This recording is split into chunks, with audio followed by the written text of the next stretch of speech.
જય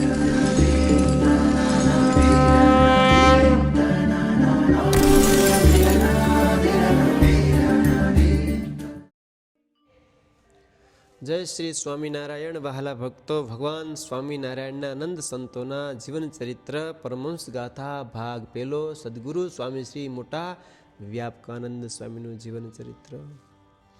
વ્યાપકાનંદ સ્વામી દ્વારા અંગ્રેજ રાજાને આમંત્રણ.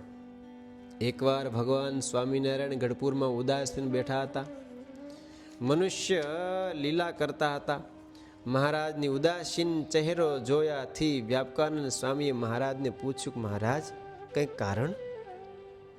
આપ ગમે તેવા મનુષ્ય ચરિત્ર કરશો ને, પણ અમારા હૃદયમાં તમારી સર્વોપરી જે નિષ્ઠા છે ને, એને મહારાજ કોઈ હલાવી નહીં શકે. ત્યારે મહારાજ કહે, મુનિવર્ય, નિર્મળ ચિત્તવાળા અમારા સાધુને દુષ્ટો કેવા પીડા આપે છે. ભોળા સાધુ જાણીને પાપીઓ એને કેવા હેરાન કરે છે. એ સાંભળતા મારા હૃદયમાં અતિશય દુઃખ અને શોક થયો છે. હંમેશા અમારી આજ્ઞા પ્રમાણે વર્તનારા, ધૈર્યશીલ, નાના જૂ માકડ ચાંચડનો પણ દ્રોહ નહીં કરનારા, હંમેશા મને પ્રસન્ન કરવા માટે વિષયનો ત્યાગ કર્યો. દુનિયા આખી વિષય માટે તલપાપડ આણે વિષય છોડ્યા. પોતાના બંધુજનોમાંથી આસક્તિ પ્રીતિ તોડી દ્રઢપણે અમારા આશરે રહ્યા. આત્મનિષ્ઠામાં તો કાંઈ કમી નહીં. અમારી કથા કહેવા સાંભળવામાં નિરંતર પ્રીતિવાળા, જેમની સમગ્ર વાસના નાશ પામી છે, એવા અમારા સાધુઓનું આ દુઃખ મારાથી જોયું નહીં જાતું. વ્યાપકાનંદ સ્વામી, હું સદા એકાંતિક સાધુઓને જ આધીન છું. મારું ભજન કરનારા સાધુ વિના લક્ષ્મી પણ હું ઈચ્છતો નથી. બહુ શું કહું, મારા આત્માને પણ ઈચ્છા નથી. જે સાધુઓને પરમ પ્રાપ્ય હું જ છું, તે સાધુઓનો ક્યારેય હું ત્યાગ કરવા ઈચ્છતો નથી. જે સાધુઓ મારી સેવાથી પ્રાપ્ત થયેલા સાલોક્યાદિ 4 પ્રકારની મુક્તિ પણ કદી હૃદયમાં ઈચ્છતા નથી. જે સાધુઓ મારા વિના કોઈ પણ ચિંતન કરતા નથી, આવા સાધુઓને દુર્જન લોકો દ્રોહ કરીને પીડા કરે છે. તે સાંભળીને વ્યાપકાનંદ સ્વામી કહે, મહારાજ, તમારા માટે એવું કયું કાર્ય અશક્ય છે? તો પણ મહારાજ, આપ મનુષ્ય નાટક કરો છો. તમે અસમર્થ થકા આજ બોલો છો. કાળ કર્મ માયા જેનાથી થરથર કંપે છે એ આપ, છતાંય પણ આપ મહારાજ આવું મનુષ્ય નાટક કરો છો. હે મહારાજ, આપ ક્ષમા ધારણ કરો છો તે આપની મહાનતા છે. હે પ્રભુ, હવે જેમ સાધુઓના સાધુપણામાં દૂષણ ન આવે, તેવી રીતે આપે સાધુઓની રક્ષા કરવા તથા પાપીઓનો પરાભવ કરવા સમર્થ છો. આવું વ્યાપકાનંદ સ્વામીનું વચન સાંભળી મહારાજ કહે કે, હે સાધુ, વિદેશી રાજગુણોથી યુક્ત, નીતિશાસ્ત્રમાં નિપુણ રાજા અમારી ઈચ્છાથી ભારત વર્ષનું રાજ તત્કાળ પ્રાપ્ત કરી લેશે.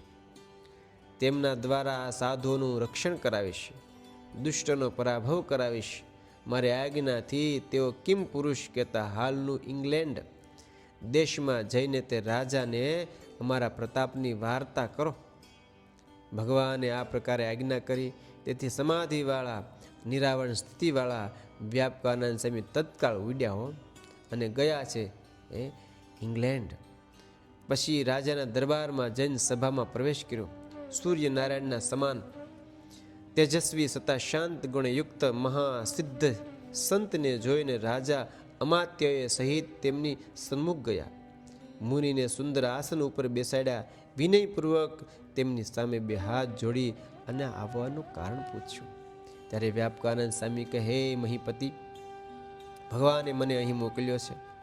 તેમના પ્રતાપથી હું અહીં આવી શક્યો છું. ત્યારે તે રાજા કહે, હે મુનિવર, તે સ્વામિનારાયણ કોણ છે? હાલ ક્યાં રહે છે? તે સાંભળીને વ્યાપકાનંદ સ્વામી કહે, રાજન, સ્વામિનારાયણ પોતે પ્રત્યક્ષ ભગવાન છે. હજારો સાધુઓ, લાખો અસંખ્ય ગ્રહસ્થો એના આશ્રિત છે. અનુપમ ઐશ્વર્ય અને પરાક્રમવાળા ભગવાન ઘણા પ્રાણીઓને પોતાના દર્શન માત્રથી તત્કાળ સમાધિઓ કરાવે છે. તેમના અતિશય પ્રતાપથી આજ કરોડો મનુષ્ય અધર્મનો ત્યાગ કરી ધર્મનો માર્ગ આગળ વધી રહ્યા છે. ભગવાનમાં અસંખ્ય ગુણ વિદ્યમાન છે. તેમની સમગ્ર રીતિ સર્વોત્તમ છે. વ્યાપકાનંદ સ્વામીએ તેમને કહ્યું કે તમારા મનમાં ભારત દેશના સમ્રાટ થવાની ઈચ્છા છે. પોતાના અંતરની વાત કહી. તેથી તેમણે સ્વામીને મહાસિદ્ધ જાણ્યા અને સ્વામીના વચનમાં વિશ્વાસ બેઠો. પછી સ્વામી મધુર વચને કહે કે રાજન, જો સામ્રાજ્ય ઈચ્છતા હો તો ભગવાન સ્વામિનારાયણના સંકલ્પથી તમે ભારતના રાજાઓને જીતી તમારું રાજ્ય જરૂર સ્થાપિત કરી શકશો. કારણ કે આજ આ રાજાઓ અધર્મ, અનીતિ, પાપમાં પોતે ડૂબાશે અને પરમાત્માને કોઈ પાપ, અધર્મ, અનીતિ કરે એ પોસાય નહીં. વ્યાપકાનંદ સ્વામીએ આવી વાત કરી ત્યારે તે સાંભળીને તે કહે, મુનિ, ભારતના રાજાઓ ગર્વિષ્ઠ અને એવા છે. અમને દૂતે જણાવ્યું છે, માટે તેમને જીતવા દુષ્કર તો છે. હું માનું છું. રાજાનું વચન સાંભળીને સ્વામી કે ચિંતા ન કરશો. ભગવાન પુરુષોત્તમ નારાયણ સાથે છે. કારણ કે ભગવાન પુરુષોત્તમ નારાયણે જોયું નિર્દોષ એવી ગાયો, નિર્દોષ એવા પવિત્ર બ્રાહ્મણો અને ભગવાનને વહાલા એવા સાધુનો દ્રોહ થઈ રહ્યો છે. આ પ્રમાણે સ્વામી વાત કરી. ભગવાનનો તમને સપોર્ટ મળશે. અને એમણે મહારાજનું ધ્યાન કરાવડાવ્યું. ધ્યાનમાં તેમને દિવ્ય તેજ દેખાયું. તેજો મંડળ સાથે સિંહાસન દેખાણું અને સિંહાસન પર બેઠેલા ભગવાન સ્વામિનારાયણને જોયા. શ્રી હરિએ તેની આપેલી દૃષ્ટિ દ્વારા તેમને સમયના ભારતના રાજા નિસ્તેજ થયેલા દેખાણા. ભગવાને કહ્યું, હે રાજન, તમારે હિત માટે આ સંતને મોકલ્યા છે. તેમના વચનમાં વિશ્વાસ રાખી અને તત્કાળ દિગ્વિજય કરવા તમે નીકળો. તમે રાજાઓ વિજય કરતા જ્યારે સુંદર સૌરાષ્ટ્ર દેશમાં આવશો, રાજકોટની અંદર આવશો, ત્યારે અમે તમારી સાથે આવશું અને તમને મળશું. આવી રીતે રાજાને કહી અને મહારાજ પણ અદૃશ્ય થઈ ગયા. પછી તે રાજા પોતાને જે દિવ્ય અનુભૂતિ થઈ તે સારી સભાને કહી સંભળાવી. લોકો તો આશ્ચર્યમાં ડૂબી ગયા. માણવા તો ગજબ છે. અને કહે કે માટે તમારે દિગ્વિજય કરવા તો જવું જોઈએ. પછી તે રાજાએ વંદન કરી સ્વામીને કહ્યું, હે મુનિવર્ય, તમારી પ્રસન્નતાથી ભગવાનના દર્શન મને થયા. મને એ અનુભૂતિ થઈ એ મેં આ સભામાં કીધી. તમોએ જેવું તેમનું ઐશ્વર્ય કીધું એ પ્રમાણે જ મેં સમાધિમાં જોયું. તમારું તથા એમનું વચન મને સત્ય મનાણું. હું દિગ્વિજય કરીશ. તમારા વચનથી રાજાઓને જીતીશ અને પાપ, અધર્મ, અનીતિનો માર્ગ બંધ કરાવીશ. પછી વ્યાપકાનંદ સ્વામીની પૂજા આદિ કરી છે અને તેની દ્રષ્ટિ સમક્ષ મુનિ તુરંત અંતર ધ્યાન થઈ ગયા. રાજા પોતાની સેના સાથે એ સામ્રાજ્ય પ્રાપ્ત કરવા માટે નીકળી પડ્યા. સમગ્ર આવરણોએ રહિત, ધીર, ગંભીર વ્યાપકાનંદ સ્વામી ભગવાનને હૃદયમાં સંભાળતા મહાઐશ્વર્ય બળથી ગઢપુર આવ્યા. સ્વામીએ મહારાજને તમામ ઉપરયુક્ત વાત કરી છે. પછી મહારાજ કહે, દેહે દીર્ઘદર્શી મુનિ, આ વાત હમણાં ગુપ્ત રાખજો. તમારે કોઈ માણસને કહેવી નહીં.